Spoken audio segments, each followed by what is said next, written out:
what we learned from Dr. Kumar is that keeping those documents, safeguarding the evidence, even over many, many decades, is absolutely critical for accountability in the future.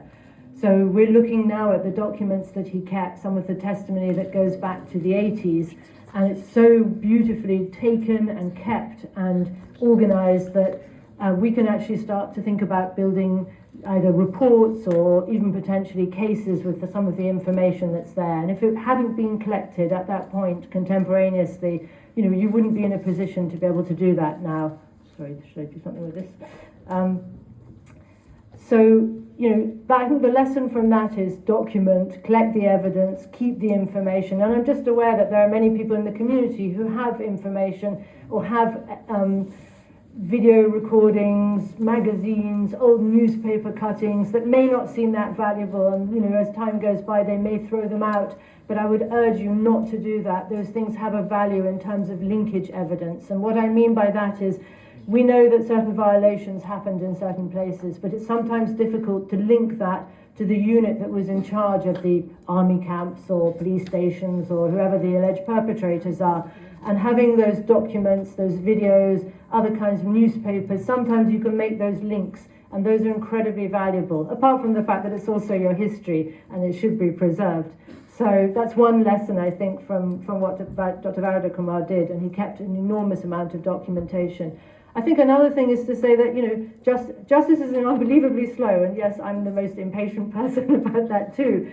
But, we're looking at the potential for things to take decades. So, looking back at my first sort of, how can I put it, the first human rights case in a way that I had to deal with was when I went to Sri Lanka as a BBC correspondent in 2000, and that was after the killing of the BBC stringer in Jaffna, Nimarajan Malvaganam. And, I obviously had to deal with his family in Sri Lanka and how they left the country. But, that's a very, very personal case for me. But amazingly, that is the one and only universal jurisdiction case in the UK, pertaining to Sri Lanka. And it's, a year ago, a member of the ITJP who's been living here for years in the UK was arrested. And so, the British police are investigating that case more than 20 years later. Unfortunately, after Nimarajan's, both his parents died, so they didn't get to see that the arrest. But there is something there that at least some accountability can happen, even decades later. And we learned about a week ago that the police in the UK now are also investigating the 2001 attack on the TNA election rally in Narantani, so because another alleged suspect is in the UK in connection with that. So that's two cases from the deep past, from more than 20 years ago, which are being investigated in the UK. So I would say keep the evidence, keep the information. People who are older, who like me remember 2000, 2001 or before, also have a lot of information in their heads that could be valuable. So preserve that information.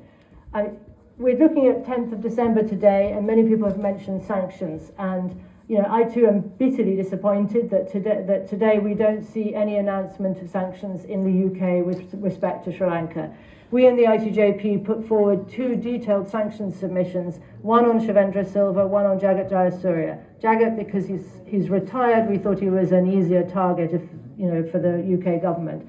Both of them, there's more than enough evidence to indict them, let alone sanction, where the threshold is much, much lower. And we refashioned the one on Jagat Jayasuriya, which is around Joseph Camp, to bring it in line with the current trend or current sort of emphasis of the Foreign Office, which is looking at conflict-related sexual violence. So they said a year ago they would prioritize sanctions that were pertaining to conflict-related sexual violence. So we showed them how that was particularly relevant in that case. We had a meeting with the Foreign Office about 10 days ago, again, to explain to them the evidence, and it was clear that they hadn't really read the sanctions submission properly. They hadn't reached out to the UN Sri Lanka Accountability Project, the mechanism that is supposed to be gathering evidence and is set up by the core group, by the Human Rights Council, which the UK led, and they didn't seem to understand that they should reach out to these groups to enable them to sanction. So they said they were just waiting for recommendations from the Sri Lanka Accountability Program project when it finishes. That's not our understanding of its mandate. So we found that incredibly problematic, that the UK really is not taking seriously the sanctions issue, despite the absolutely extraordinary advocacy by the Tamil community. I mean, Redress, another NGO we've been working with, have said that they've never seen community activism around sanctions quite on the level of the Tamil community, that there have been hundreds of meetings with constituency MPs, you know, to push for this, letters written by different MPs from different parties to the Foreign Office, but that message is simply not getting through to the Foreign Office, and I'm slightly stuck about what to do next, because I don't know how we get that across. So yes, the long term, it's a long game.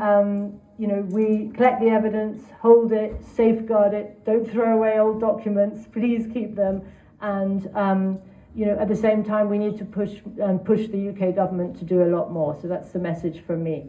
Thank you very much for this award. I think I don't deserve it. There are many people who do the work behind me, but anyway, on their behalf, I accept it. Thank you.